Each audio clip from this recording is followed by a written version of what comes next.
नमस्कार, यो एभिन्यूज खबरको संकेत हो। तपाईं अहिले एभिन्यूज@7 मा हुनुहुन्छ। म प्रभा थापा। म विष्णु बसौला। प्रारम्भमा मूल खबर।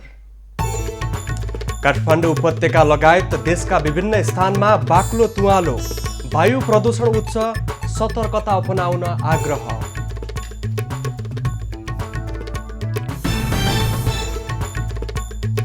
कोरोनाको जोखिम बढेसँगै सार्वजनिक यातायातमा कडाई, मास्क नलगाई यात्रा गर्न प्रतिबन्ध, सीमा नाकामा बढाइयो निगरानी।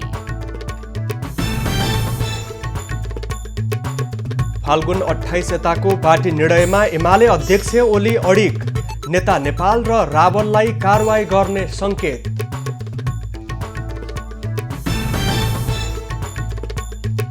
मुलुक अनिर्णयको बन्दी बनिरहँदा कांग्रेसको मौनता घातक हुने नेता खाँडको भनाई, संविधानमाथि प्रहार गर्ने पक्षसँग सहकार्य नहुने।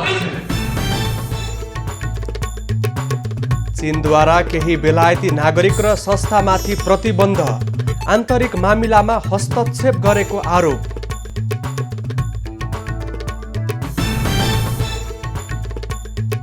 थ्री नेशन्स कपमा नेपालले भोलि बङ्गलादेशसँग खेल्ने, फाइनल प्रवेशको लागि कम्तीमा बराबरी नतिजा जरुरी।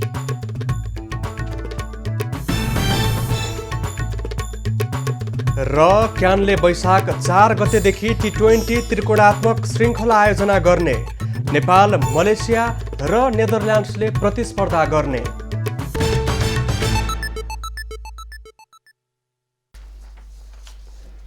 प्रभा, आज काठमाडौँ उपत्यका सहित विभिन्न जिल्लामा बाक्लो तुवालो लागेको छ र प्रदूषण उच्च भएको बताइएको छ।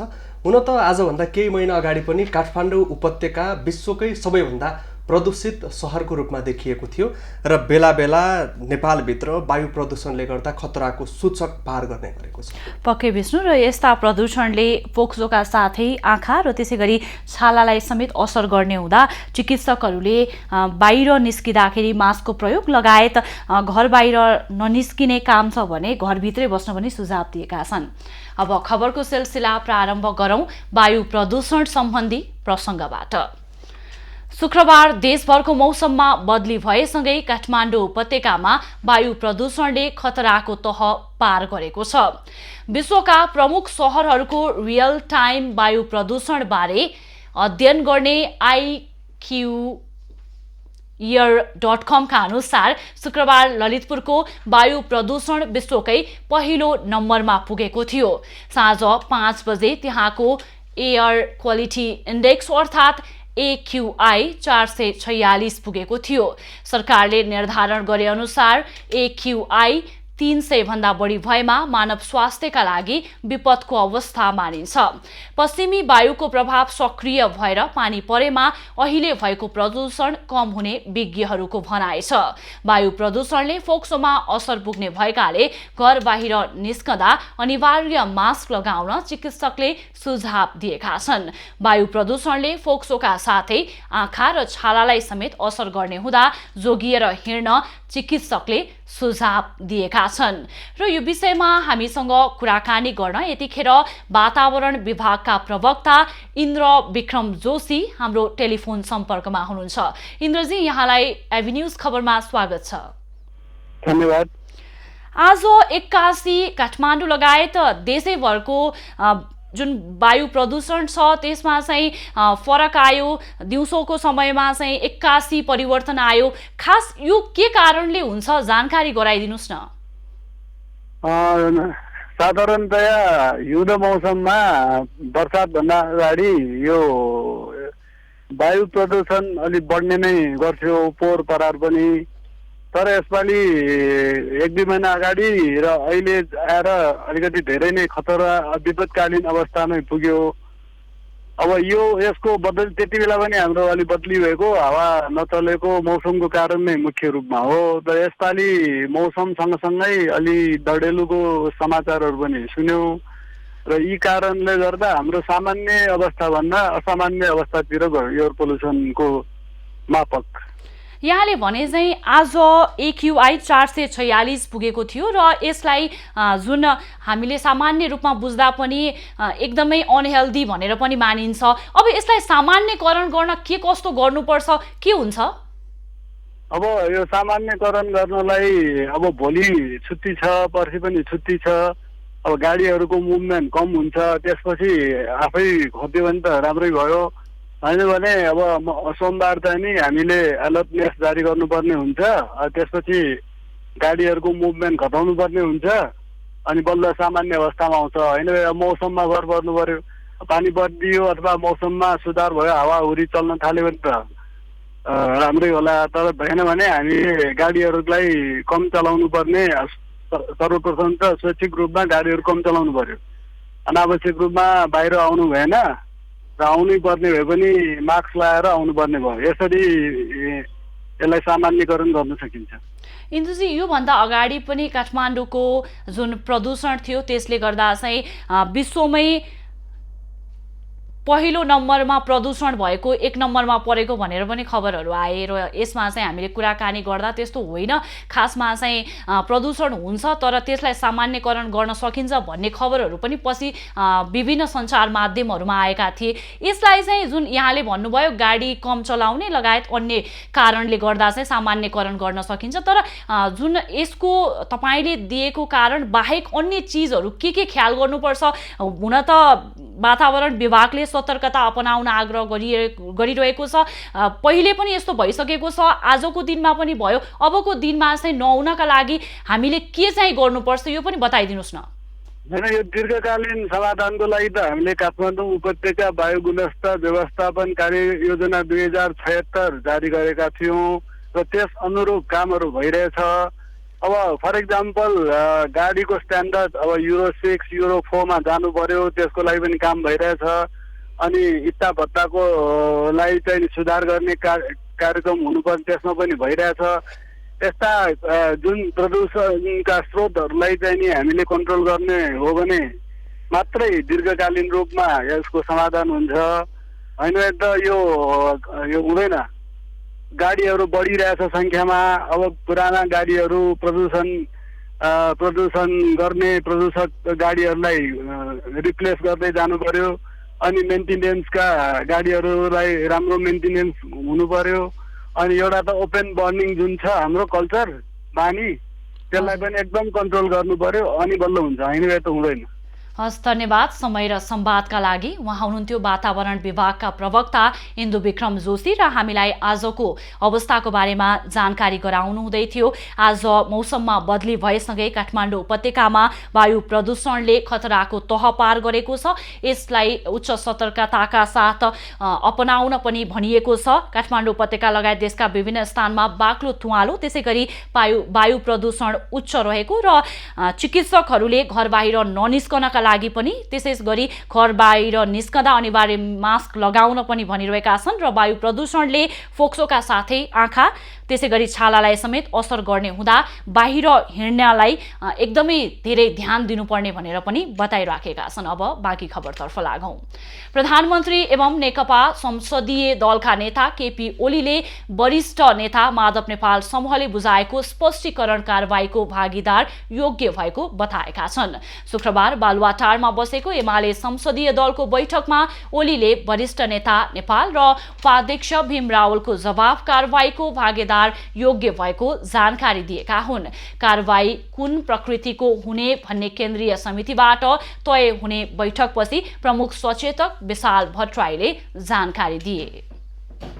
हामीले पारित गरेको जुन विधान छ त्यो विधान केन्द्रीय कमिटीले अनुमोदनसम्म पनि गरिसकेको अवस्थामा अब यो विधान चाहिँ हाम्रो पार्टीको संसदीय दलको विधान हो। आवश्यक पर्यो भने समयक्रममा कालान्तरमा त्यसलाई संशोधन गर्न सकिन्छ। अपरिवर्तनीय र असंशोधनीय छैन, तर अहिले नै यो विधानमा तलमाथि गर्न सकिँदैन भन्ने कुरा पनि उहाँले प्रश्न गरिसक्नु भएको छ।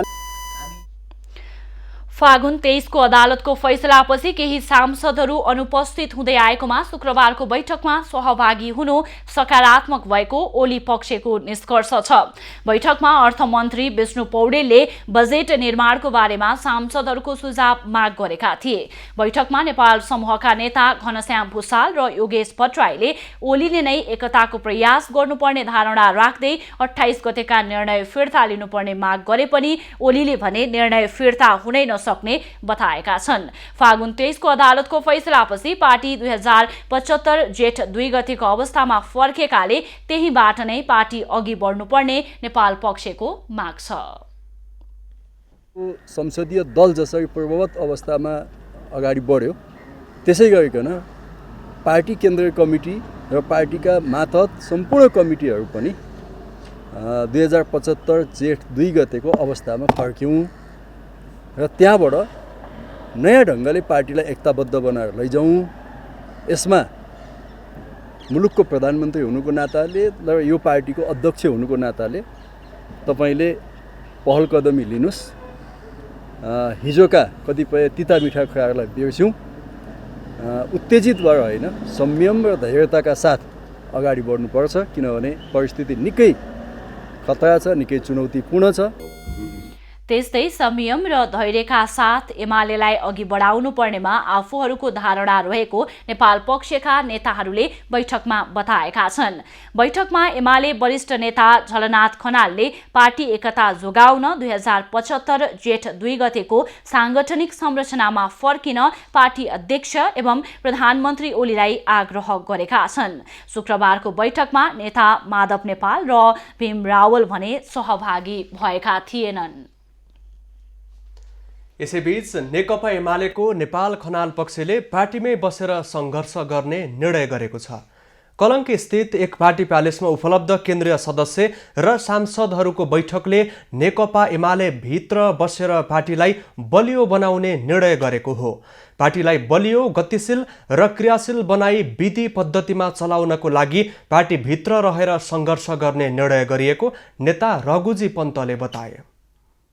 हामी नेकपा एमाले भित्र बसेर पार्टीलाई बलियो बनाउनको लागि, पार्टीलाई शुद्ध बनाउनको लागि, पार्टीलाई गतिशील र क्रियाशील बनाउनको लागि र पार्टीलाई विधि र पद्धतिमा चलाउनको लागि पार्टीभित्रै रहेर सङ्घर्ष गर्ने हाम्रो नीति अनुसार संसदीय दलको बैठकमा भाग लिएर आफ्ना कुराहरू राख्ने भन्ने हामीले एउटा निर्णय गरेका छौँ। बैठकले साबिककै एमाले केन्द्रीय कमिटीको बैठक बोलाउन माग गर्ने निर्णय पनि गरेको छ। केन्द्रीय सदस्यले दस्ताखत गरेर बैठक बोलाउन माग गर्ने निर्णय भएको नेता सुरेन्द्र पाण्डेले बताए। मरेको नेकपा एमालेलाई जहाँ बिउताइदियो त्यो बिउतेकै ठाउँबाट पार्टीका सङ्गठन, संरचना, सम्पत्ति जो जे हुन् त्यही बिन्दुमा फर्काएको हुनाले पार्टी त्यहीँबाट सुरु हुनुपर्छ भनेर हामी सेन्ट्रल कमिटीका सदस्यहरूले दस्तखत गरेर बैठकको माग गर्ने भन्ने निर्णय हामीले गर्यौँ। एउटा नेपाल खनाल समूहले संसदीय दलको बैठकमा भने सहभागी हुने र आफ्ना कुरा नोट अफ डिसेन्ट राखेर फर्किने निर्णय गरेको छ। नेपाली कङ्ग्रेसका प्रमुख सचेतक बालकृष्ण खाँडले अब पार्टी लामो समयसम्म मौन बस्न नहुने बताएका छन्। उनले पछिल्लो समय देश राजनैतिक रूपमा अनिर्णयको बन्दी भइरहेका बेला कङ्ग्रेसको मौनता घातक हुने बताएका हुन्। शुक्रबार बुटोलमा आयोजना गरिएको साक्षात्कार कार्यक्रममा नेता खाँडले नेपाली राजनीतिले जनतामा निराशा आउन थालेको भन्दै यसले नयाँ विस्फोट हुन सक्ने पनि बताएका छन्।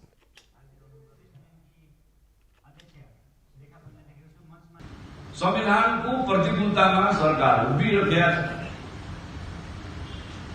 चाहे मीडिया विधेयकको नाममा हो, चाहे सूचना प्रविधिको विधेयकको नाममा हो, चाहे मानव अधिकार विधेयकको नाममा हो। सरकार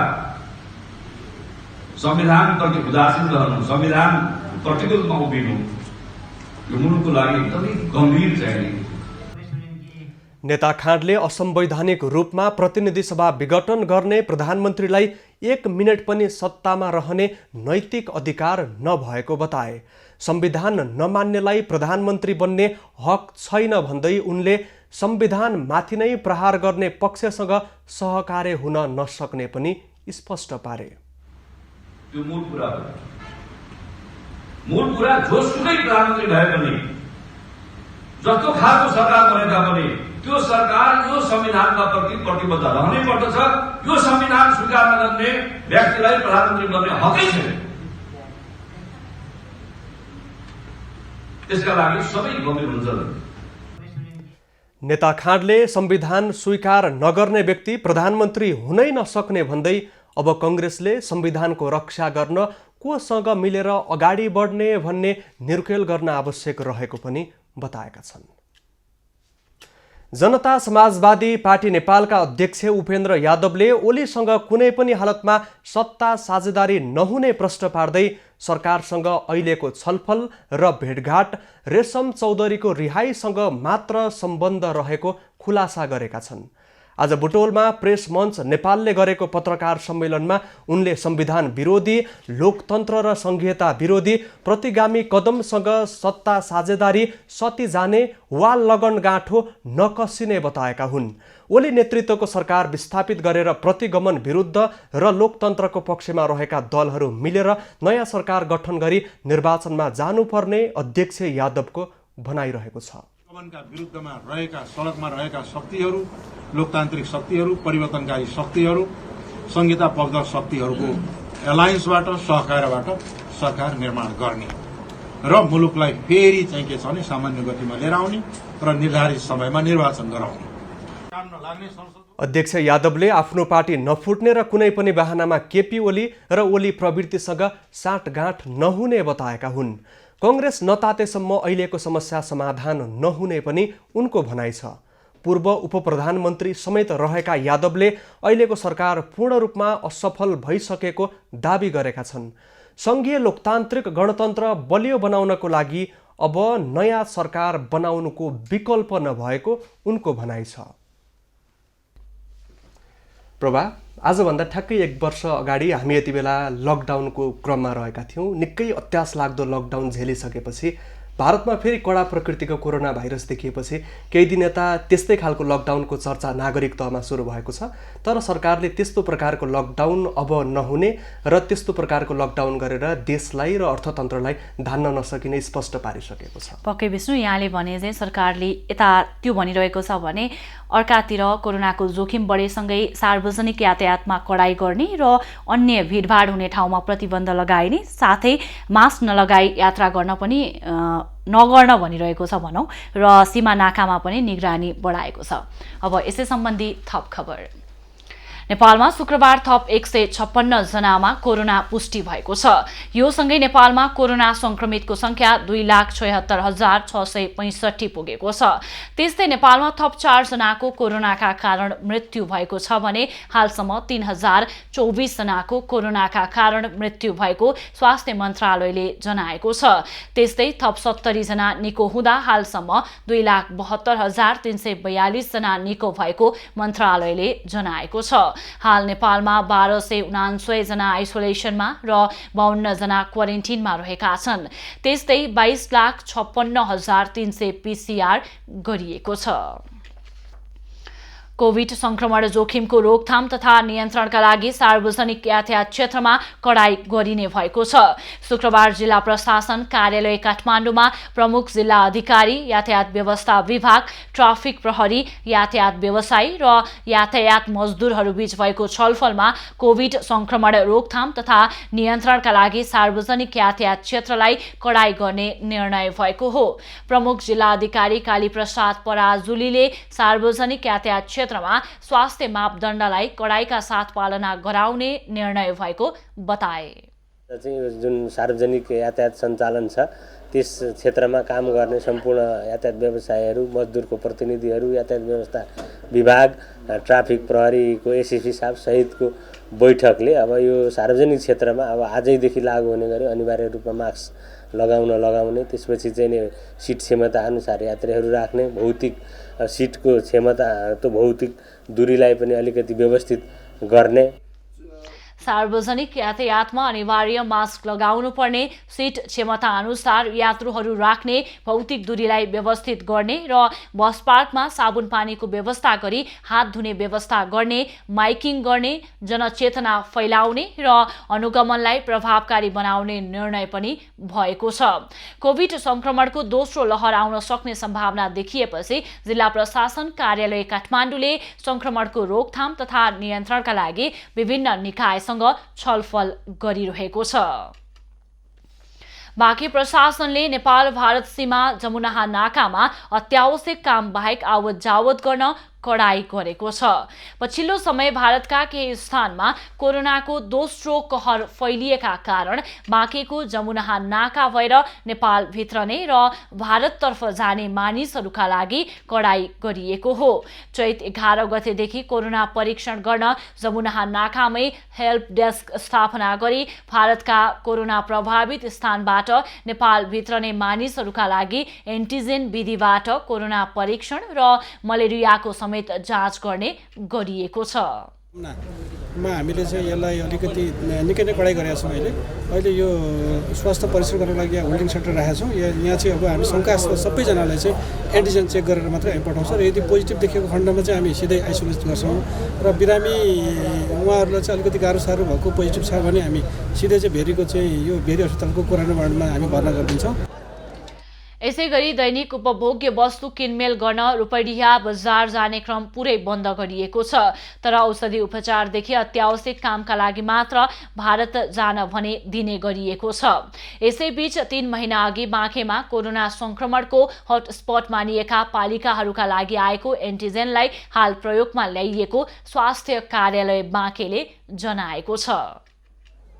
यो नयाँ संक्रमणको चाहिँ प्रकोप अनुसार अब बोर्डरमा चाहिँ टेस्ट किट गर्ने, बोर्डरमा चाहिँ हेल्प डेस्क राख्ने भन्ने हाम्रो सरकारको स्वास्थ्य मन्त्रालय नीतिअनुसार हामीले 2-3 दिन भयो, 3 दिन जति भयो यहाँ चाहिँ सेटअप गरेको र पहिल्यैको जुन हामीले खर्च नगरेर बाँकी थियो जुन त्यो चाहिँ आरडिटी टेस्ट एन्टिजेन टेस्ट चाहिँ त्यही अनुसार अहिले भइरहेछ।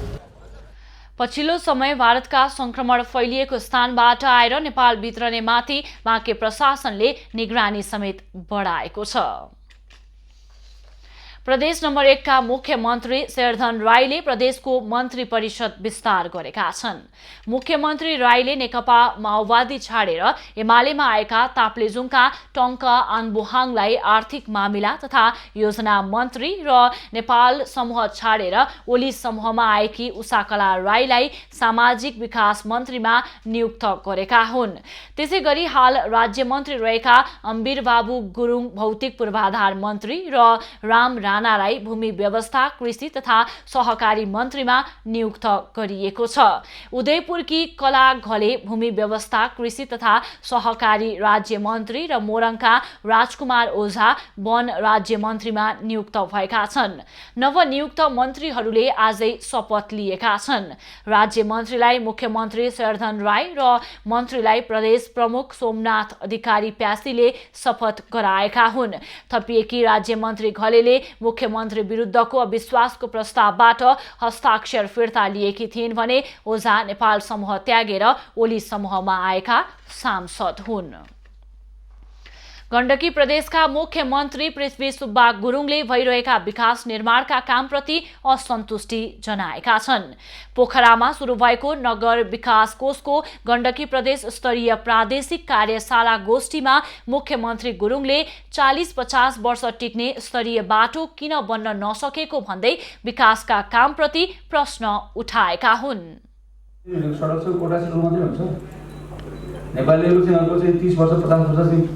खप्ली पिच गरेको सडक चाहिँ नेपाली हिँड्न पाउँदैन, सक्दैन। अनि वटा सिलेट चाहियो नेपालीलाई, अनि 4 मिटरकै बाटो चाहियो, 6 मिटरको 8 मिटरको बाटो हुन सक्दैन। होइन, हामी यस्तो चाहिँ हामीलाई क्रिटिकली आलोचना गर्ने चाहिँ क्रिटिसिजम गर्ने तपाईँ मात्रै हो, पहिलो चाहिँ राजनीतिक लिडर हो। मुख्यमन्त्री गुरुङले वैदेशिक सहायताबाट हुने विकास नेपालीको आवश्यकता अनुसार हुन नसकेको गुनासो पनि गरेका छन्। स्थानीय सरकार स्थायी सरकार भएकाले कार्यरत जनशक्तिको उचित व्यवस्थापन हुन सके जनताले सहज रूपमा सेवा पाउने उनको भनाइ छ। बाजुराको गौमूल गाउँपालिकाको दुर्गम गाउँका बासिन्दाले बिजुली बाल्न पाउने भएका छन्। 2078मा गाउँमा बिजुली बाल्ने गरी अन्ध्राडी लघु जल विद्युत आयोजना निर्माण सुरु भएको हो।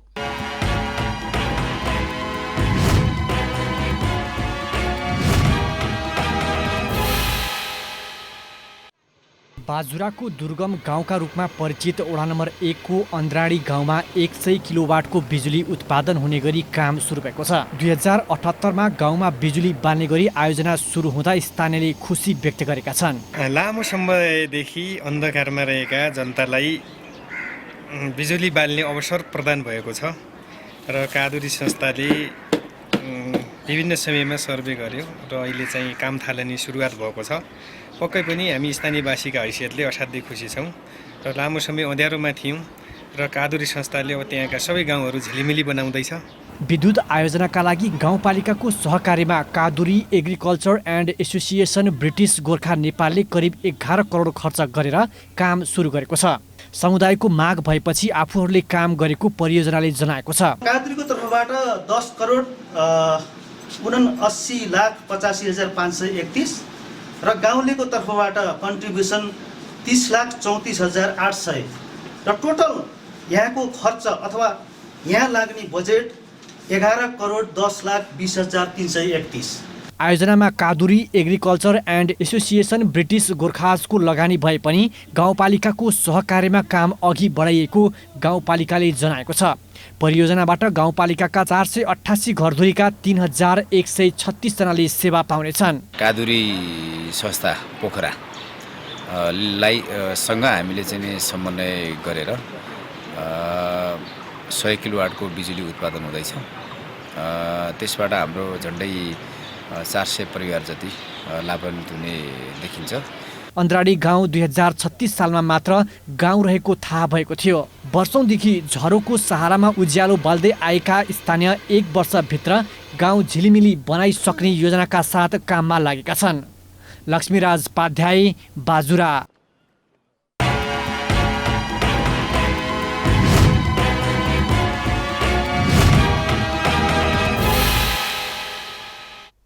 सप्तरीको राजविराज अस्पतालमा बिरामी लिएर जाँचको लागि आएकी एक महिलामाथि चिकित्सकले दुर्व्यवहार गरेको आरोप आफन्तले लगाएका छन्।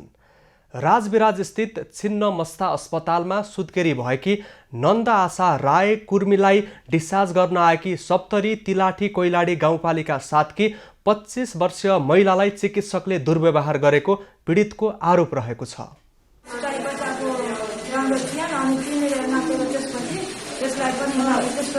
मेरो बल्ल चाहिँ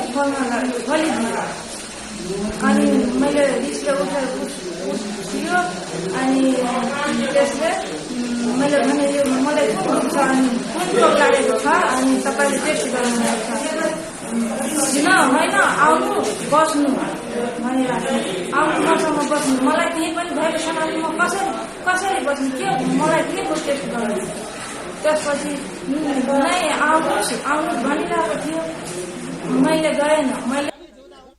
घटनापछि आफन्तले प्रदर्शन गरेपछि अस्पताल तनावग्रस्त भएको छ।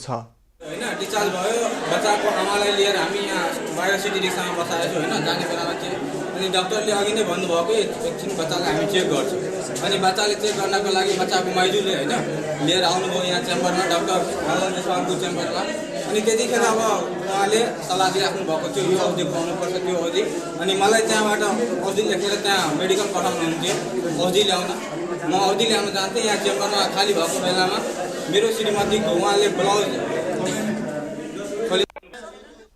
प्रहरीले आरोपी चिकित्सकसँग घटनाबारे जानकारी लिने काम भइरहेको जनाएको छ। घटनाबारे अस्पतालले भने कुनै पनि प्रतिक्रिया दिएको छैन।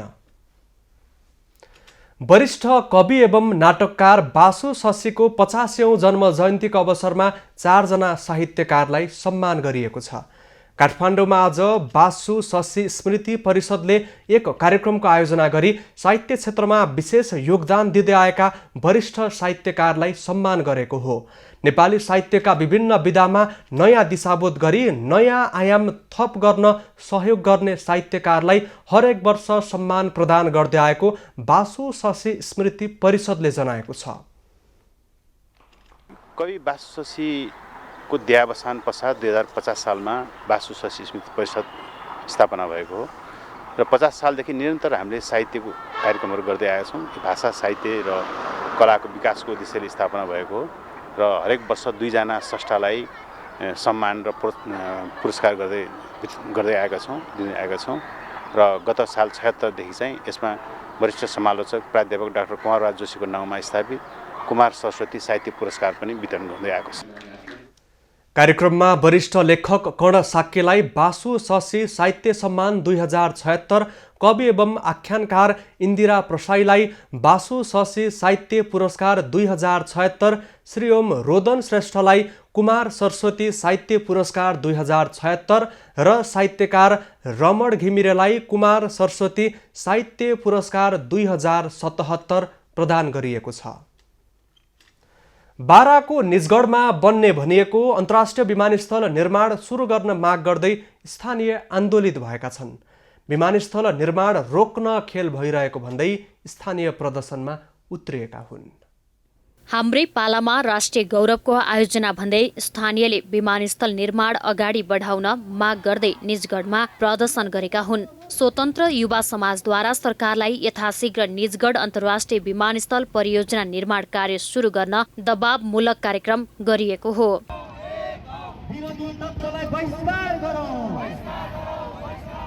विमानस्थल निर्माण अघि बढाउन सरकारलाई ध्यानाकर्षण गराउने उद्देश्यले गरिएको र्यालीले निजगढ बजार परिक्रमा गरेको थियो। बजार परिक्रमापछि शहीद चोकमा आयोजित कार्यक्रममा सहभागीहरूले पर्यावरण बचाउने बहानामा निर्माण नै रोक्ने षड्यन्त्र भइरहेको बताए। सानातिना एनजिओ आइएनजिओले विदेशी चलखेलमा जुन किसिमका कार्यक्रम अध्ययनै नगरिकन कुन ठाउँ के कसरी त्यो ठाउँमा किन हचुवाको भरमा कार्यक्रम गर्ने र के गर्दिने विरोध गर्दिने विरोध गर्दा तथ्यमा आधारित त्यहाँको भूगोल के छ त्यसमा आधारित भयो भने त्यो उपयुक्त हो। तर त्यो कार्यक्रममा हेर्दा बुझ्दा कुनै पनि किसिमले निजगढ विमानस्थललाई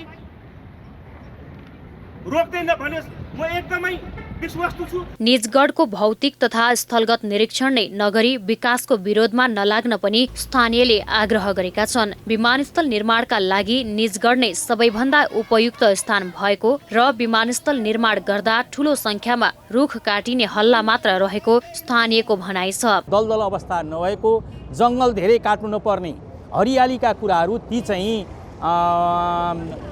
नक्सा हेर्ने, सम्बन्धी स्थलमा नआउने र बस्तीको व्यवस्थापन गर्न बस्तीको व्यवस्थापनबारे नहेर्ने मान्छेले मात्रै हरियाली धेरै रुख काटिन्छ, हरियाली फाँडिन्छ भन्ने हो। निजगढ विमानस्थलको निर्माण कार्यलाई तीव्रता दिन स्थानीय तहले पनि सरकारको ध्यानाकर्षण गराएको छ। विमानस्थल निर्माणमा देखेका समस्या समाधानमा सहयोग गर्ने प्रतिबद्धता समेत निजगढ नगरपालिकाले जनाएको छ। प्रदेश नम्बर 2 ले आवश्यकता महसुस गरेको र मध्य तराईको यो भूभाग जुन पहाडलाई जोड्ने काठमाडौँ द्रुत मार्गसँग जोडिने स्थानलाई चाहिँ यो बन्नुपर्छ, आवश्यकता हो भनेर सरकारले पनि अब शिलान्यास गर्ने भनेर घोषणा गरिरहँदाखेरि चाहिँ यो विरोध निस्किँदा यो बीचमा कहाँबाट विरोध निस्क्यो भन्ने विषयले चाहिँ यहाँ आतंकित बनाएको छ। निजगढमा बन्ने भनिएको विमानस्थल आयोजना क्षेत्रभित्र पर्ने बस्ती व्यवस्थापन विमानस्थल निर्माणको मुख्य चुनौती मानिएको छ। दोस्रो अन्तर्राष्ट्रिय विमानस्थलको गुरु योजना निर्माण गर्न भारतीय कम्पनी सिजी इन्फ्रा बीडीए जेभीले गरेको छ। विमानस्थल निर्माणका लागि अहिले सरकारले मुआब्जा वितरण, रुख गणना लगायत काम गरिरहेको छ। इन्दीप कोइराला, बारा। पछिल्लो समय विवाह, व्रतबन्ध, पूजाआजा, महोत्सव, महायज्ञ, त्यसै गरी विजय र्याली लगायतको शुभ कार्यमा बजाउने मौलिक पञ्चेबाजा व्यावसायिक बन्न सकेको छैन। पञ्चेबाजा संरक्षणमा विभिन्न जात जाति सक्रिय भए पनि मौलिक रूपमा बज्ने पुराना बाजाको सुरताल नयाँ पुस्ताले बिर्सिँदै गएका छन्।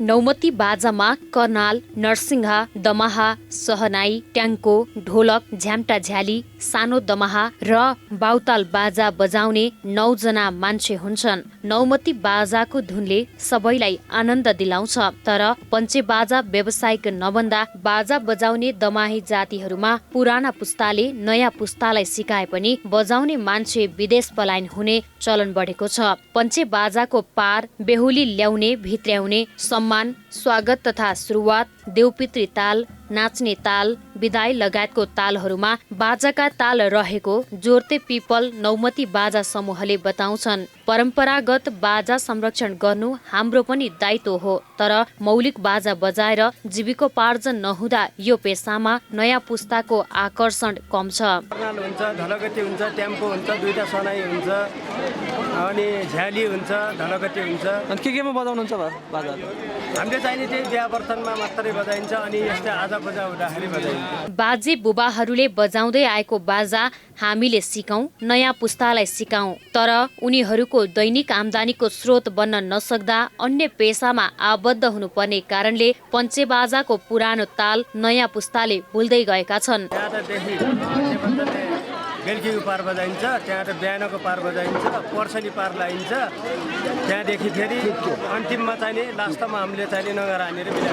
नौमती बाजा विभिन्न शुभ कार्यमा जाँदा 1 दिनको 20,000, 2 दिनको 40,000 रहेको छ। गाउँभन्दा टाढा जानु पर्यो भने यातायात खर्च सहित बढी रकम लिने गरिएको रघुगङ्गा गाउँपालिका 3 जोत्रे पिपल नौमती बाजा समूहका संयोजक हर्क बहादुर परियारले बताए। पछिल्लो समय बाजाको महत्व बढ्दै गए पनि स्थानीय सरकार बाजा संरक्षण तथा नयाँ पुस्तामा हस्तान्तरण तथा व्यावसायिक रूपमा अघि बढाउन स्थानीय सरकारले संस्कृतिको रूपमा संरक्षणमा ध्यान दिनुपर्ने देखिन्छ।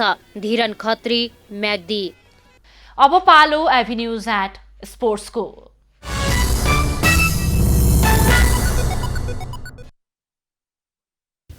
थ्री नेसन्स कपमा घरेलु टोली नेपालले शनिबार चिर प्रतिद्वन्दी बंगलादेशसँग खेल्दैछ। फाइनल प्रवेशका लागि नेपालले कम्तीमा बंगलादेशलाई बराबरीमा रोक्नुपर्नेछ। अर्थात् फाइनलमा पुगिसकेको बंगलादेशसँग अङ्क नगुमाएको खण्डमा नेपाल फाइनलमा पुग्नेछ। 2 खेल खेलिसकेको किर्गिस्तानसँग 1 अङ्क छ। नेपाल किर्गिस्तानसँग गोलरहित बराबरीमा रोकिँदा नेपालसँग पनि 1 अङ्क नै रहेको छ। 1 खेल खेलेको बंगलादेशसँग भने 3 अङ्क छ र ऊ 1 खेल अगाडि नै फाइनलमा स्थान बनाउन सफल भइसकेको छ। किर्गिस्तानको ओलम्पिक टिमसँग नेपालले जुन प्रदर्शन गर्यो त्यो प्रदर्शनको आधारमा शनिबार बंगलादेशलाई हराउन सहज स्थिति देखिएको छैन। जित निकाल्नु असम्भव पक्कै होइन, तर किर्गिस्तानसँगको खेलमा गरेको गल्तीलाई सच्याउन भने जरुरी देखिएको छ। किर्गिस्तानको अन्डर 23 टिमलाई हराएर सहजै फाइनलमा पुग्ने सुनौलो मौका हुँदा प्लेइङ 11मा नवप्रवेशी खेलाडीको बाहुल्यता रह्यो। फुटबलमा जितको लागि गोल नै प्रमुख अस्त्र हो, तर पूर्ण रूपमा नेपाल मिडफिल्डमा निर्भर रह्यो। युवा खेलाडी अभिषेक रिजालकै भरमा फरवार्ड लाइन थियो, जहाँ अञ्जन विष्टले फ्रन्टलाइन सम्हाल्ने कोसिस गरे, तर उनले पाएको धेरै मौका गुमाए। सायद नियमित स्ट्राइकर भएको भए किर्गिस्तान विरुद्ध पाएको आधा दर्जन भन्दा बढी मौकामा केही गोल पक्कै निक्लन सक्ने सम्भावना रहेको थियो। तर अन्तिम टिम सार्वजनिक गर्दा प्रशिक्षक बालगोपाल महर्जनले मिडफिल्डरहरूको संख्या बढाउँदा स्ट्राइकरमा अनुभवी स्ट्राइकर मात्र भरत खवास रहेका छन्। यसरी टिम ब्यालेन्स देखिएको छैन र त्यो समस्या किर्गिस्तानको खेलमा स्पष्ट देखियो। फिनिसिङ नै प्रमुख समस्या देखियो, जसलाई बंगलादेश विरुद्ध सुधार्न जरुरी छ। लामो समयदेखि निरन्तर प्रशिक्षणका बावजुद ओलम्पिक्स टिमसँगको प्रदर्शनले थुप्रै प्रश्न गर्न मिल्ने स्थिति सृजना भएको छ। डिफेन्समा पनि बंगलादेश विरुद्ध सजग हुनुपर्ने देखिएको छ। जित र बराबरीले नेपाललाई फाइनलमा पुर्याउनेछ। यसअघि किर्गिस्तान बंगलादेशसँग 1-0ले हारेको थियो भने शनिबार हुने खेलमा नेपाल पनि बंगलादेशसँग 1-0 कै नतिजामा पराजित भएको खण्डमा भने फेयर प्लेको आधारमा फाइनल पुग्ने टिमको निर्णय हुनेछ। यदि नेपालले बंगलादेश विरुद्धको खेलमा अङ्क गुमाएको खण्डमा भने नेपालका विराज महर्जनको लागि त्यो अन्तिम अन्तर्राष्ट्रिय खेल हुनेछ। उनले थ्री नेसन्स कप नै आफ्नो करियरको अन्तिम खेल हुने बताइसकेका छन्। नेपाल र बंगलादेश बीचको खेल शनिबार साँझ 5:30 बजे दशरथ रङ्गशालामा हुनेछ।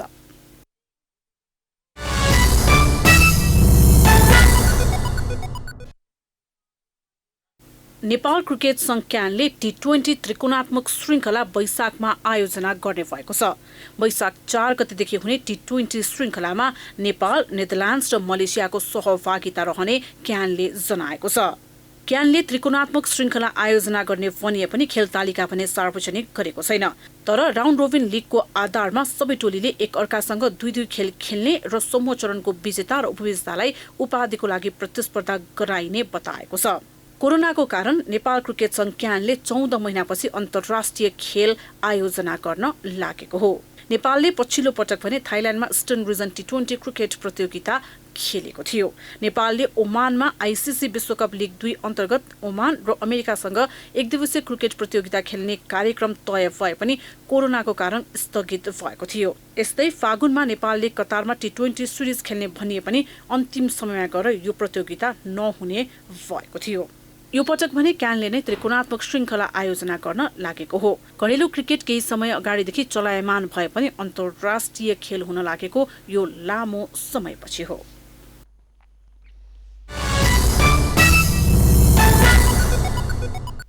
अहिलेलाई खबरको क्रम यति नै। एभिन्यूज खबरका यी सहित अन्य विस्तृत खबरका लागि www.avnews.tv लगअन गर्न सक्नुहुनेछ। युट्युब, फेसबुक र ट्विटरमा पनि हामीलाई फलो गर्न सकिनेछ। खबर भित्रको खबरका लागि हेर्दै रहनुहोला एभिन्यूज खबर। नमस्कार।